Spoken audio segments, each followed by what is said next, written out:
Hi friends, welcome to Swami's kitchen. நாம் இன்னைக்கு பார்க்க போகிற recipe summer special carrot apple பேரிச்சம்பழம் ஜூஸ். ரொம்ப டேஸ்டியான ஹெல்த்தியான ரெசிபி இது. சின்ன குழந்தைகளும் பெரியவங்களும் எல்லாருமே சாப்பிட்லாம். ரொம்ப அருமையான ரெசிபி இது. இதை எப்படி செய்திடலான்னு பார்த்துருவோம். நான் ஒரு சின்ன பவுலில் 2 ஸ்பூன் சப்ஜா விதை எடுத்திருக்கேன். இது உடலுக்கு நல்ல குளிர்ச்சியை கொடுக்கும். அதனால் நம்ம எந்த ஜூஸ் செய்தாலும் இதில் 1 ஸ்பூன் போட்டாலே போதும். இப்போ நான் இதில் அதை ஒரு 10 நிமிஷம் இருந்து இப்போ நான் ஒரு பெரிய கேரட்டும் சின்ன கேரட்டில் 3 எடுத்திருக்கேன். நீங்கள் மீடியம் சைஸ் கேரட்டு 2 எடுத்தால் போதும். 2 பேர்த்துக்குள்ள ஜூஸ் இது. பாருங்கள், இதை நல்லா கழுவிட்டு நல்லா தோல் எடுத்துருங்க. நல்லா ஃப்ரெஷ்ஷான கேரட்டாக இருக்கட்டும், அப்படின்னா தான் நல்லா டேஸ்ட்டாக இருக்கும். இதை பொடியாக கட் பண்ணி எடுத்துருங்க. இதை கட் பண்ணி நம்ம குக்கரில் சேர்த்துடலாம். அதே மாதிரி மீதி இருக்கிறதையும் கட் பண்ணி எடுத்துடலாம்.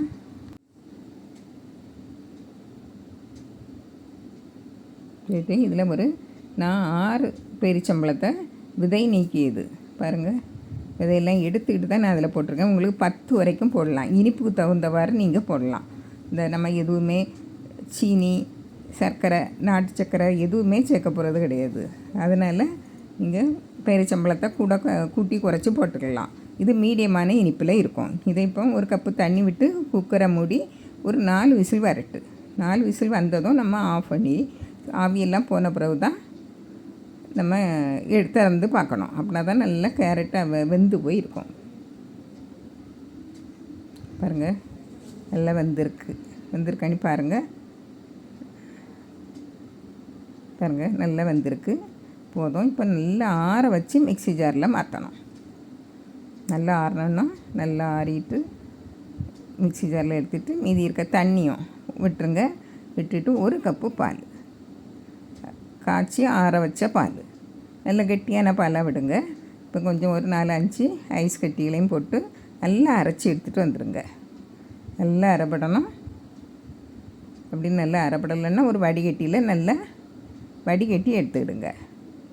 இப்போ நான் ஒரு ஆப்பிள் பொடியை கட் பண்ணேன். கொஞ்சம் நல்ல பொடியை கட் பண்ணுங்கள். அப்படின்னா தான் அப்படியே போட்டு நம்ம எடுக்கலாம். பாருங்கள், இதை ஒரு லேசாக இந்த நம்ம பருப்பு கடையை மத்தால் லேசாக கடைஞ்சி விடுங்க. இல்லாமல் நல்லா மசிஞ்சு வரணும்னு இல்லை. இந்த ஆப்பிள் நல்லா கொஞ்சம் நஞ்சு வந்தால் தான் நம்ம அந்த கேரட்டு ஜூஸ் கூட சேரும்போது இது நல்லா டேஸ்ட்டாகிட்டு இருக்கும். நம்மளுக்கு வாயில் கடிபடும் போதும் நல்லா டேஸ்ட்டாக இருக்கும். இப்போ நம்ம அரைச்சி வச்ச கேரட்டு பேரிச்சம்பழத்தை விட்டுருவோம். அதில் எல்லாம் நல்லா எடுத்து விட்டுருங்க. விட்டுட்டு நல்லா கலந்து விட்டுருங்க. கலந்து விட்டுட்டு இப்போ நம்ம ஊறின சப்ஜா விதை இருக்கு இல்லையா, அதில் 1 ஸ்பூன் போடுங்க. முதல்ல 1 ஸ்பூன் போடலாம். இப்போ நம்ம இன்னும் பரிமாறும்போது போட்டுக்கிடணும். இது நீங்கள் ஃப்ரிட்ஜில் வச்சுட்டு ஒரு அரை மணிக்கூர் வச்சுட்டும் குடிக்கலாம். ரொம்ப டேஸ்ட்டாக இருக்கும். பாருங்கள், இப்போ நான் இதில் ஐஸ் கட்டி போட்டு நம்ம ஒரு கப்பில் மாற்றிடுவோம். ஐஸ் கட்டி வேணுன்னா போட்டுவிடுங்க. இதில் கொஞ்சம் சப்ஜா விதையும் போட்டுடுங்க. ஊறின சப்ஜா விதையை போட்டுவிடுங்க. உங்களுக்கு விருப்பம் எப்படியோ அதே போல் போட்டுருங்க. இப்போ நம்ம ஜூஸை விட்டுடலாம். இதை நீங்கள் அப்படியே ஃப்ரிட்ஜில் வச்சும் சாப்பிட்லாம்.